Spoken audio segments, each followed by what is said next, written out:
Oh, ito Princess, oh, sa'yo na to dahil pinagbutihan mo ang pag-aaral. Salamat po, Nay! Ang dami naman ito! 1,000, 2,000, 3,000, 4,000! Ang dami ko ng pera! Bibili ako ng maraming pagkain!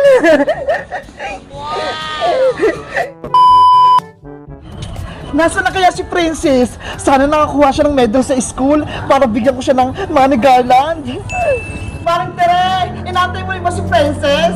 Oo, Maring Sitang. Recognition Day ngayon, bigayan ng award. Sana makakuha siya ng medal. Ganon din ako eh. Inantay ko si Bebang, baka may medal din siya.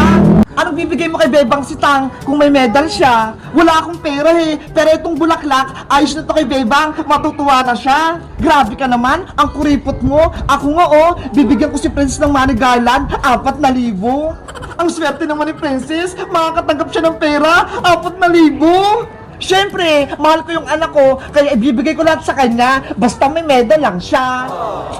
Paano ba yan? Wala akong medal. Binawi yung award ko sa school.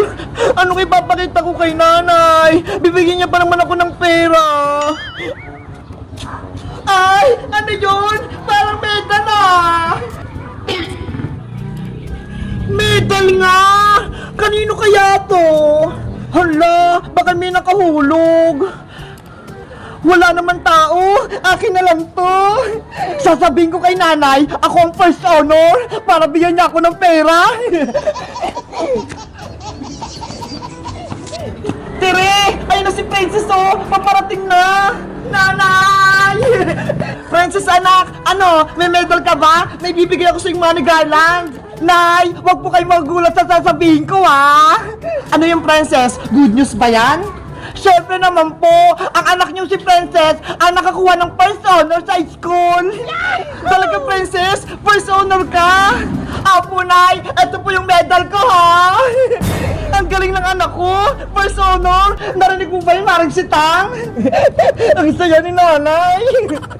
Congrats Princess, mabuti na lang, ginalingan mo sa pag-aaral, may medal ka na. Kaya nga po, Aling Sitang eh, tinalo ko si Iska, Bebang, Boyong, si Bebang nga po, wala siyang nakuha eh. Talaga? Walang medal yung anak ko? Yan ang anak ko, matalino, dahil dyan, deserve mo itong money garland. Wow! Pera! Oh, ito Princess oh, sa'yo na to, dahil pinagbutihan mo ang pag-aaral. Salamat po, Nay! Ang dami naman ito!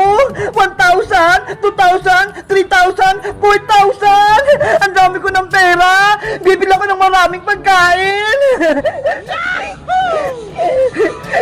Nanay! Ang anak ko si Bebang, mauwi na rin! Yari! Nandiyan na si Bebang! Mabubuking ako nito! Nay! Tignan niyo po! May medal ako! Ako yung first honor sa klase! Wow! First honor ka rin, Bebang! Congratulations! O, ito sa'yo bulaklak ko! Thank you po, Nay! Ang cute ng bulaklak!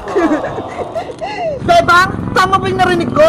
First honor ka? Apo, Aling Tere, ako po ang may pinakamataas na grade sa klase namin. Princess? Nay! Saan galing ang medal mo? Totoo bang ikaw ang first honor? Saan ko ba ito nakuha? Si Princess, may medal din siya. Di ba binawi na ng teacher? Magsabi ka ng totoo. Si Bebang ba ang tunay na first honor? O ikaw?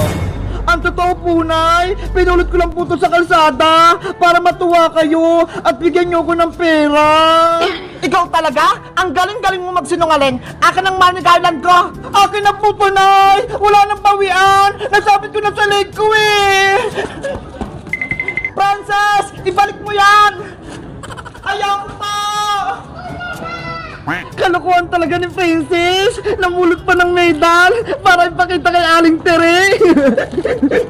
Hay naku si Maring Tere, naloko na naman ni Princess. Kayo guys, binigyan din ba kayo ng regalo o money garland ng magulang nyo? Anong binigay sa inyo? Mag-comment lang kayo.